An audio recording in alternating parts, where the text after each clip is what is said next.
Hola, ¿qué tal amigos? ¿Cómo les va? El día de hoy les traigo fotografías históricas que tienes que ver, parte 71. A finales de la década de 1950, la NASA y la Escuela Naval de Medicina Aeronáutica de Estados Unidos pusieron en marcha un programa de investigación conjunta para estudiar los efectos de la ingravidez prolongada en el cuerpo humano, ya que necesitaban conocer estos efectos antes de enviar a los humanos al espacio. Para esto, reclutaron a 11 hombres con discapacidad auditiva del Gallaudet College, recinto hoy conocido como Universidad de Gallaudet. Los voluntarios tenían entre 25 y 48 años de edad y hoy son recordados como los 11 Gallaudet. Todos, excepto uno, se habían vuelto sordos al principio de su vida debido a meningitis espinal, una enfermedad que había dañado los sistemas vestibulares de su oído interno, de una manera que los hacía inmunes al mareo. Durante una década, los sujetos fueron sometidos a distintas pruebas, en una amplia gama de entornos. Entre las pruebas se encontraban el lanzar pelotas de tenis o dardos a ciertos objetivos, colocar lápices en pequeños agujeros y también realizar pequeños cálculos de forma continua. Todo esto mientras estaban sometidos, por ejemplo, a aceleración centrífuga o gravedad cero. Además de esto, hubo monitoreo de otras métricas como presión arterial, electrocardiogramas y también análisis de orina. A través de estos experimentos, los investigadores midieron la no reacción de los voluntarios al mareo por movimiento, tanto a nivel fisiológico como psicológico. Estos experimentos ayudaron a comprender mejor cómo funcionan los sistemas sensoriales del cuerpo cuando no están disponibles las señales gravitacionales habituales del oído interno. Harry Larson, uno de los voluntarios, llegó a declarar lo siguiente: fuimos diferentes de la manera que ellos necesitaban. En una prueba, 4 de ellos pasaron 12 días seguidos en una sala de rotación lenta de aproximadamente 6 metros de ancho, la cual se mantuvo en un movimiento constante de 10 revoluciones por minuto. Y otro experimento fue llevado a cabo en un ferry frente a la costa de Nueva Escocia, probando las reacciones de los sujetos a los mares agitados. Mientras los voluntarios jugaban a las cartas y disfrutaban de la compañía mutua, los propios investigadores estaban tan superados por el mareo que el experimento tuvo que ser cancelado. Los hombres de Gallaudet no tuvieron efectos físicos adversos y de hecho hasta disfrutaron de la experiencia. Y el participante de la prueba, Baron Gulak, luego comentó en retrospectiva: sí, fue aterrador, pero al mismo tiempo éramos jóvenes y aventureros. Basados en los hallazgos de una década de experimentos, los investigadores consiguieron información sobre los sistemas sensoriales del cuerpo y su respuesta a entornos gravitacionales extraños. A través de su resistencia y dedicación, el trabajo de los 11 Gallaudet hizo contribuciones sustanciales a la comprensión del mareo por movimiento y la adaptación al vuelo espacial.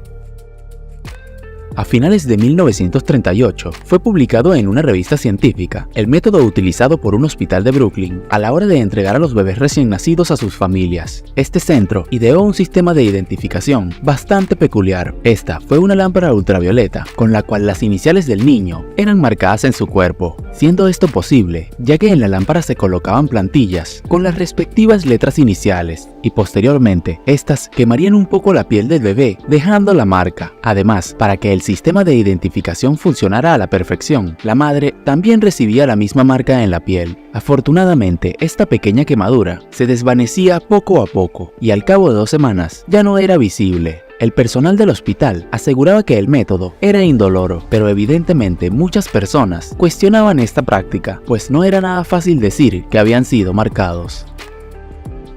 El 4 de diciembre de 1958, Bob Ting y John Coote despegaron desde el aeropuerto McCarran Field de Las Vegas a bordo de un Cessna 172 Skyhawk y después de 64 días, 22 horas, 19 minutos y 5 segundos, aterrizaron en el mismo lugar el 7 de febrero de 1959, estableciendo así el récord del vuelo más largo de la historia, cuya marca aún sigue vigente. Resulta que un par de años antes había sido inaugurado el hotel y casino Hacienda. Este se encontraba ubicado en una zona no muy concurrida, por lo que el dueño, Warren Bailey, debía utilizar cualquier estrategia promocional. Y fue así como un día, Bob Ting, quien trabajaba en el casino como mecánico de máquinas tragamonedas y que había sido piloto durante la Segunda Guerra Mundial, le propuso quebrar el récord de duración de vuelo, el cual había sido implantado entre agosto y septiembre de 1958 y era de 50 días ininterrumpidos en el aire. Al propietario no le pareció mala idea, ya que Tim había planteado que el avión luciera los colores y el nombre del hotel, ya que volaría sobre Las Vegas durante varios días. Para desarrollar este proyecto, Bailey hizo una inversión de $100,000, lo que equivale a casi $1 millón en la actualidad. Esto ya que contrató a Preston Foster, un conocido comentarista radial, para que trabajara como gerente de operaciones en tierra, pues el famoso vuelo también sería destinado para recaudar fondos para una fundación de investigación sobre el cáncer. Además que al avión debían realizársele varias modificaciones. Por ejemplo, se instaló un segundo tanque de combustible, se retiraron todos los asientos menos el del piloto, y en el lugar del asiento del copiloto se colocó una colchoneta de 1.2 metros de ancho, 1.2 metros de largo y 10 centímetros de espesor para que descansara quien no estuviera al mando del avión.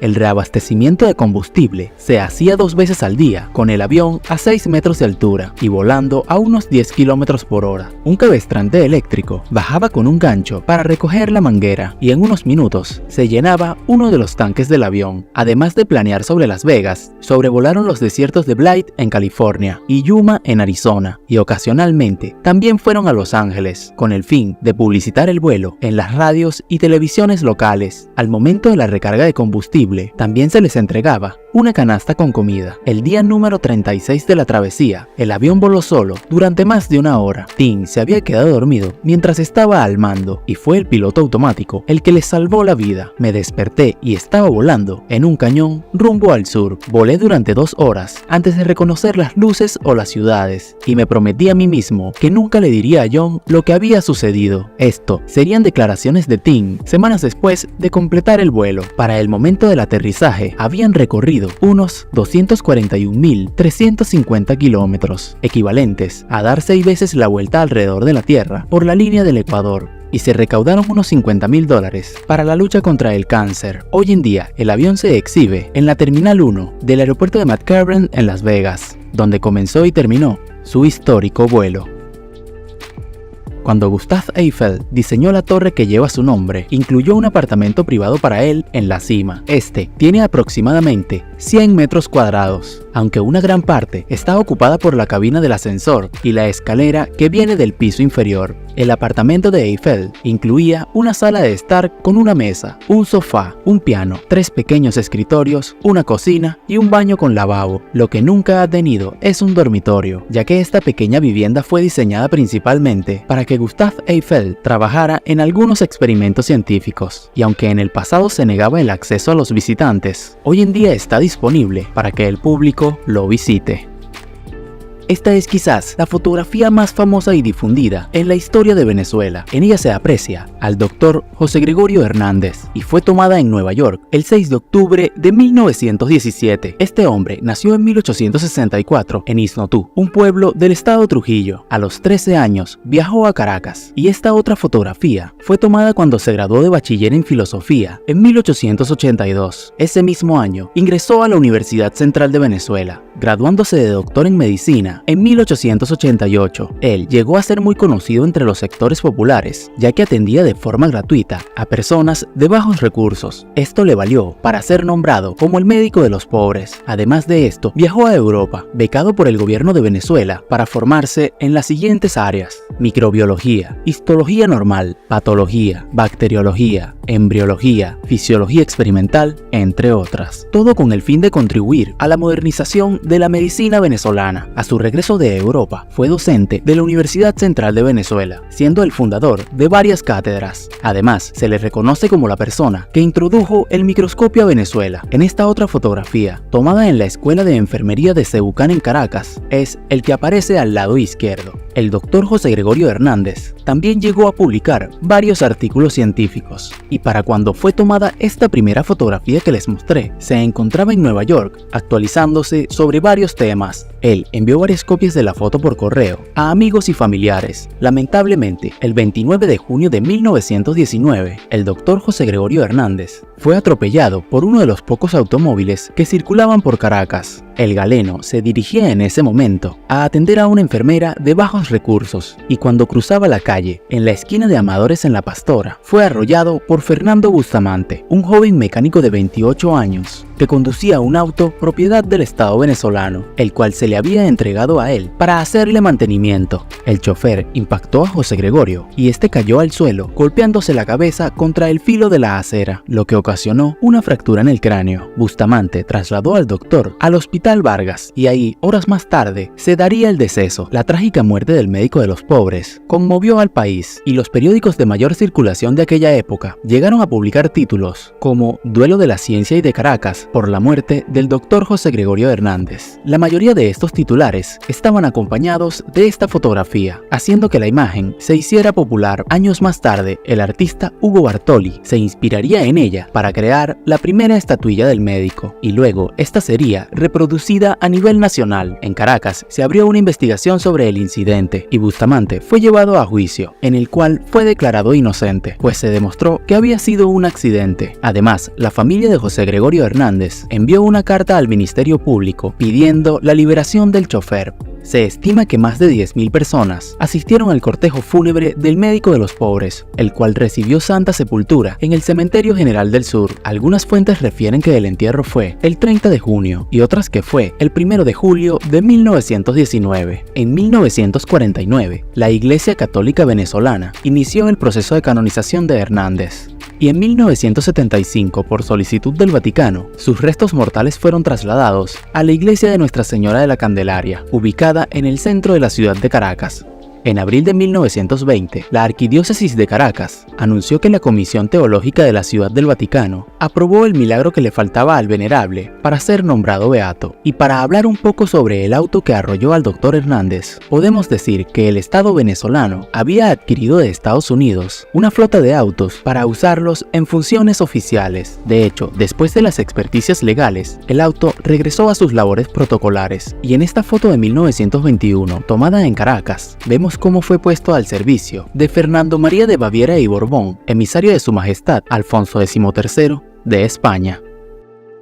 El 29 de junio de 1986, la selección argentina conquistaba su segunda Copa del Mundo en el Estadio Azteca de México. Diego Armando Maradona daría la vuelta olímpica sobre los hombros de Roberto Cejas. Pero, ¿quién era este hombre? Roberto era un hincha argentino que le había dicho a sus amigos que si Argentina llegaba a la final, él viajaría a México, y lo hizo. Él no tenía entrada, por tal razón debió llegar temprano al estadio y junto con unos amigos que se encontraban en México desde el inicio del mundial, recolectaron $17 para dárselos a uno de los encargados de una puerta, y así fue que lograron pasar. Una vez terminado el partido, logró ingresar a la cancha y cuando los jugadores comenzaban a dar la vuelta olímpica, se topó frente a frente con Diego, el cual lo miró y no hizo falta más nada. Roberto no lo dudó, se agachó y lo levantó en sus hombros. Este hombre tan afortunado también ha contado que le pidió los botines al Diego, pero este le dijo que no, que eran para su vieja. Y fue así como Roberto quedó inmortalizado para siempre, como aquel hombre que ayudó al Diego a dar la vuelta olímpica. El 10 de diciembre de 1997, Julia Hill, una chica de 23 años, subió a lo alto de un árbol para vivir en él. Todo esto con el fin de protegerlo de una compañía maderera, la cual quería talarlo. El árbol era una secuoya de 61 metros de alto y de aproximadamente 1000 años de antigüedad. Julia en total vivió 738 días en el árbol, en dos plataformas de 1.8 por 1.2 metros cuadrados, ubicadas a una altura de 55 metros. Mientras estuvo en el árbol, el cual fue apodado Luna, ella utilizó teléfonos celulares que funcionaban con energía solar para dar entrevistas de radio y a través de cuerdas subía las provisiones que su equipo de apoyo le llevaba. A lo largo de esta experiencia, Julia tuvo que soportar fuertes lluvias y vientos, además de ser asediada por guardias de seguridad de la empresa maderera, la cual intentaba intimidarla. Al final se llegó a un acuerdo con la compañía para preservar a Luna y todos los árboles dentro de una zona de 60 metros. El hombre que ven en pantalla es William Falk. Él es recordado por ser el futbolista más gordo de la historia. Apodado Facti por su corpulencia, medía 1.93 metros de alto y llegó a pesar más de 160 kilos. Cuenta la historia que a pesar de esto era increíblemente ágil y aunque en sus inicios era delantero, pronto fue relegado a la portería por su indudable capacidad de mando dentro del área. Ahora, él no solo es recordado por su peso, sino por las consecuencias que trajo para el fútbol. Su gran tamaño. Se dice que el equipo que lo contrató, para aumentar aquella sensación de inmensidad que él ofrecía, decidió colocar en los partidos como local a 2 aficionados justo detrás de la portería, los cuales generalmente eran niños. Aquello generaba un enorme impacto visual. Folk parecía aún más grande de lo que era, y se dice que de ahí nacieron los recogepelotas, aunque otra historia asegura que él solía tomarse mucho tiempo para buscar los balones, demorando demasiado el partido, y fue entonces que decidieron asignar a los recogepelotas. Otra anécdota de William, que traería como resultado una nueva regla para el fútbol, es que durante un partido se colgó del travesaño y lo rompió, y hubo que esperar a que apareciera un carpintero para que lo reparara. Desde entonces, es obligatorio que en cada estadio haya una portería de repuesto. Por cierto, hay personas que dicen que lo que ocurrió en realidad es que él rompió el larguero al darle un golpe de forma involuntaria mientras realizaba una parada. Él también era un gran atajador de penales. Claro está que en aquella época los porteros podían adelantarse varios metros, y esto, sumado a su inmenso tamaño, le permitía reducir muchísimo los espacios. Esto llevó a que la Federación de Fútbol Inglesa estableciera la norma de que los porteros debían permanecer sobre la línea de gol, y es así como este portero inglés, que jugó entre 1894 y 1907, cambió el fútbol para siempre.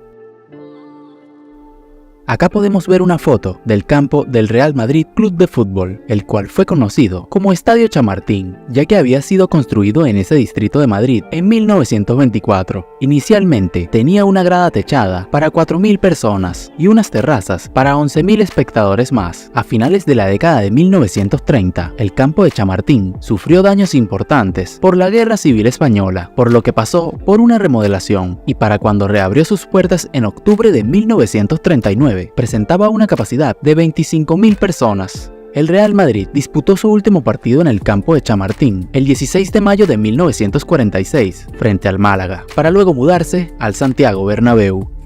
Acá a la derecha de la pantalla te dejo un video con otro grupo de fotografías históricas que no puedes dejar de ver.